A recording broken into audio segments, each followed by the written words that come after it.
Our Bill Kaeding, take it away. Thank you. Good morning. Thanks for having me here. I'm not the best public speaker in the world, so I'll do my best. A little about myself. So yeah, 20 years I was a special ed teacher. Last year was my first year not being a teacher. I got into the roofing business, kind of a friend had a roofing company and suggested check it out during the summer months. It was a good way to make a little extra cash flow during some of the lean times where teachers didn't get raises for many years. Initially I started working for a large roofing company, big, and quickly found that while I liked the business, I didn't like the philosophy of what they did. They were sell, sell, sell, push, push, push. Every roof we look at has damage. Let the insurance company decide. Didn't work for me, and my wife's a roofing contractor, didn't work for her. So after about a year and a half working for them, we decided to work for a smaller company. That gives us the autonomy to do things the way we like to do it. And that is being honest, having integrity, and working with homeowners. We offer free roof inspections on any roof at any time, and we like to say that we look at the roof, and if there's no damage, it's my favorite thing to tell someone. There's no damage to your roof. It's fine. Don't worry about it. Because I know that customer will come back 5 years, 10 years, 15 years, and if you're honest. One of the biggest things we do, and I think the most important thing that homeowners don't always know, is that while your insurance agent is probably your great friend, your insurance company doesn't always have your best interest in mind. When they come out to a property and inspect it, they are looking to spend the least amount of money possible. So we try to make sure that if we're working with a client, we try to be there to meet with the adjuster on site to make sure that they're looking at the full property. It's not just a roof, it's fences, it's windows, it's screens, it's all kinds of things that, sometimes if an adjuster's in a hurry, they may not take the time to look at. So we try to make sure that we're there, meet with the adjuster. Then the adjuster writes an estimate. They write it first. And our job is to review that to make sure they got it right. I can tell you that 95% of the time, they don't get it right. And we have to go back and say, okay, what about this and this? And sometimes we have to meet them out there multiple times. I'll share a couple stories. I'll start with my friend Ethan. Good friend of mine, we mountain bike together all the time, known each other for 10 years. Last year in October, I was doing another, just kind of a roof that kind of fell into my lap. Two people, a triplex, 3 buildings. 2 of the roofs were damaged by the hail, 1 wasn't. They were all connected. So a roofer was involved. The insurance company wouldn't buy the 3rd roof, so the guy walked away. He didn't want the job. So I took it on. Then I was like, wait a minute. Ethan, you live around the corner.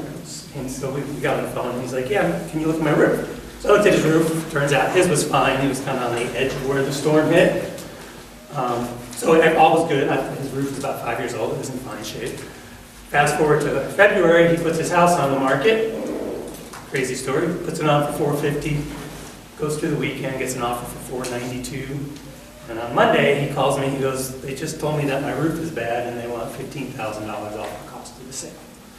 So I go out there again just to reconfirm, look at the roof. The roof's fine. Have a conversation with both the listing and buying agent. Turns out the roofer that looked at the roof was not someone anyone really knew. In my opinion, someone just trying to create some work out of work that didn't need to be done. So anyhow, all worked out good in the end. They didn't have to pay the $15,000. Another story, Anna, a client of mine from, I think 2012, one of the earlier roofs I did. She had a house in Aurora. It was her dad's house, actually. We did her roof because it was damaged during a storm a long time ago. Everything went fine, but she was always all along. She has a house in Denver, and every year she'd call me and she'd say, "My roof's really old. Can you take a look? I think there was some hail." So every year from 2012 till last year, I look at her roof and I'm like, "Sorry, there's just not enough damage for an insurance company to buy it. So let's just keep waiting." So finally last year, the big storm comes through Denver. She calls me. I'm like, "Yeah, you're going to get a new roof out of this." So I happened to be out of town when the adjuster came to look at the roof. So I said, we'll have the adjuster come, we'll look at the roof. After all is said and done, I'll take a look at it and we'll see where we are. Well, we get the first estimate and The estimate is $4,500, which is not nearly enough to cover the roof, let alone all the other damage. This is where it's a challenge. This is, insurance companies are different. Every year it's a little different. One year I'm like, State Farm's the worst insurance company I'm dealing with. The next year they're great. The insurance company she has is actually the insurance company I have, and I'm very upset with them. We're still dealing with it. $4,500. So we had another adjuster come out, and he looks at it, and he's one of those guys, he just says no to everything. I'm like, the garage door is clearly damaged. He's like, no. So we have a third adjuster come out, who finally, a little give and take, and we come to an agreement. The garage door is damaged. We have the roof, we have the gutters, we have some fencing, some painting, things like that. So we get to a good point. I think in the end it ended up being a $14,000 claim instead of $4,500. But the insurance company is really good at saying no. And I think the biggest thing that I do and my wife is really working hard to make sure that they cover what they need to cover. The last one is another one I'm working on now. Is this beautiful, beautiful Victorian home in South Park Hill area of Denver. Bill is his name. He has two houses actually, one on William Street, one on Josephine. They're right around the corner from each other. One claim is great. This is interesting. Same insurance company, right? Two different adjusters. One house claim, first time, is actually one of those that's written perfectly. Everything's good. We can just go ahead and do the job. The other one, they look at his house and they go, well, only about 60% of the roof is damaged. They're saying that this one slope doesn't have enough damage on it to be considered the total loss. So he's not happy. He's got a 12-year-old roof, and they're like, basically they want us to tie in 60% of the roof and not take care of the other slopes. And he's like, well, I'm not happy with that. I don't think that's going to work. I don't think, and he's right. I mean, you can do it, but the shingle color is going to be a little different. It's, over 12 years, the roof will fade color-wise, will be a little less colorful. So once again, we have another adjuster come out, and we keep working on this. This is like an ongoing process. The new adjuster that came out, and he's supposed to have another guy with him to help because it's a really tall roof, so they have to have another guy. Well, guess what? The other guy couldn't make it that day. So 3 weeks later, we're still dealing with how to get the other 40% of his roof on. And I'm pretty confident we'll get it done. It's just you kind of have to be persistent, be a little bit of a bulldog with these people. They're tough to deal with at times. So lastly, we do free roof inspections. I always say, please have someone look at your roof before you have your insurance company come. There's no point in filing a claim if there's no damage. In general, hail that's going to damage your roof has got to be at least nickel size, typically even a little bigger, quarter size. And even if it is big, if it's not hard, it's not going to damage your roof. Sometimes it splatters on the roof and everything's fine. Keith asked me, he must have left, but he saw some, the roofing granules that come off the roof. Typically when you do have hail, they'll start to shed. They're meant to do that. That's not necessarily a sign that your roof has any issues. It's just that the granules they kind of wash away as the hail hits them. But yeah, please, at any time, if you have any questions, give me a call, and if you need an inspection, just let me know. Questions? How do you know a roof? What's the longevity of the roof? If it's, say, 12 years old, how can you tell it's starting to get to a point you need to replace? Colorado's tricky. With the sun exposure, the typical roof that's put on in Colorado is a 30-year asphalt shingle. It's supposed to last 30 years. In Colorado, you're lucky if you get above 20. I'd say 20 to 22 is about when we start to see the end of the life expectancy of the roof. You'll start to see that granular loss over time, gets worse and worse. It depends.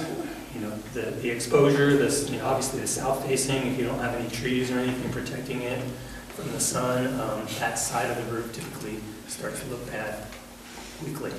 It's not actually cracked, but it looks like it's got some kind of, I don't know what you call cracking in it. That's usually called thermal cracking. So So sometimes if your roof isn't vented properly, you see this a lot with old roofs, you're supposed to have soffit vents underneath the eaves and then vents out the top of the roof so that the airflow can go in and out. If you don't have proper ventilation, the attic space will heat up and you'll get that thermal cracking. Usually isn't a big deal until a while. Adding on to his question, can a person have a claim just on an old roof, but not, okay.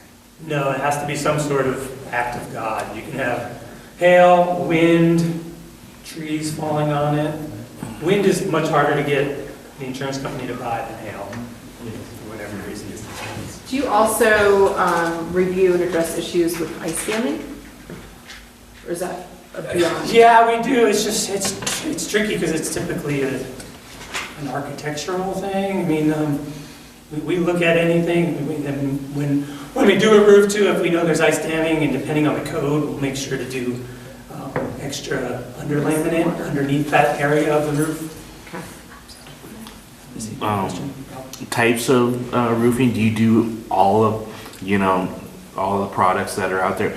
I mean, because there's some new stuff out there that I've seen on like some of the new construction where it's like this, I don't know, it looks like concrete, but it's not, I know it's not. Yeah, it's it's like a composite tile roofing. Yeah. Yes, we do most kinds. I would say 90% of what we do is asphalt roofing, but we've done metal roofs. We do flat commercial roofs.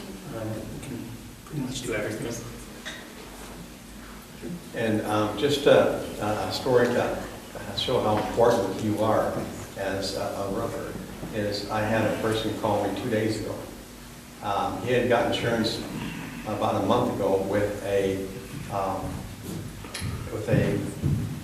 carrier who is, and I'm not going to name the carrier. Yeah. Okay, but it's one of the more known ones. Mm-hmm. And he received a letter, and they said that, well, we're going to cancel your policy as of July 1st unless you put it in the And so I contacted a roofer to go out there, and he comes back and says, no, it's a 30-year shingle, and there's no damage to it. There's nothing wrong with it.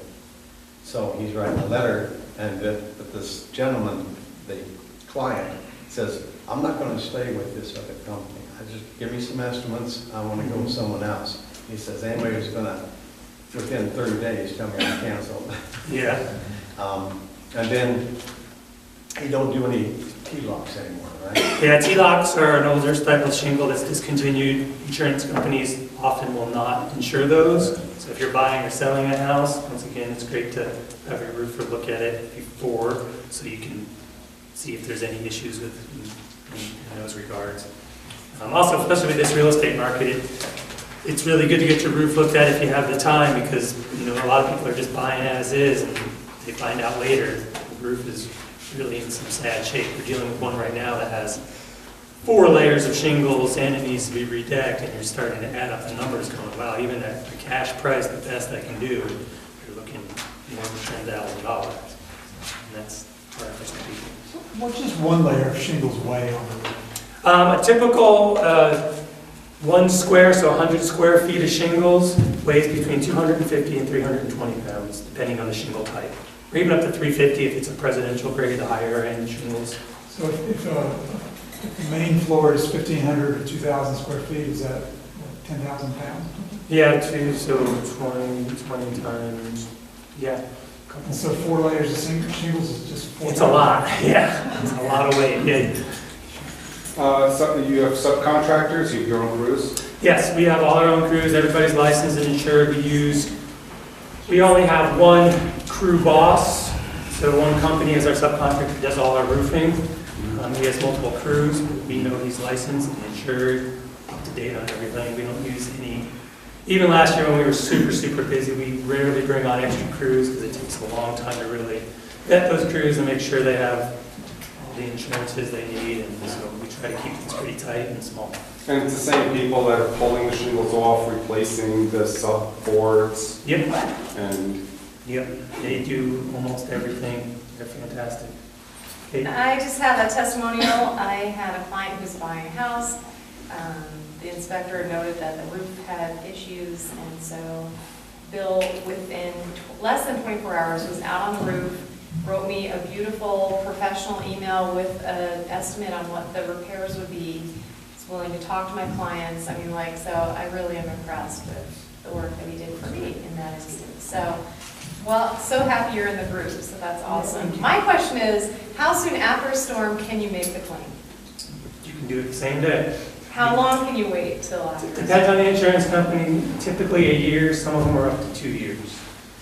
So I mean, we're still, I mean, all the work we're doing now is from May 8th of last year.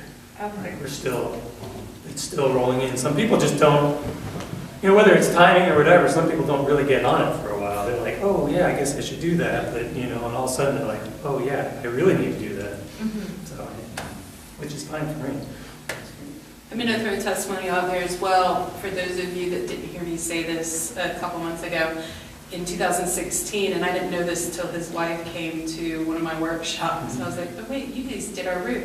We had our insurance person come and give us an estimate that was undervalued, and they came out and she actually got on the roof with the adjuster, pointing out all these spots he missed, and we got full roof replacement. Awesome. Well, thank you so there much. more If you have questions? more questions, this is a great opportunity to have a one-to-one with Bill. Thank you.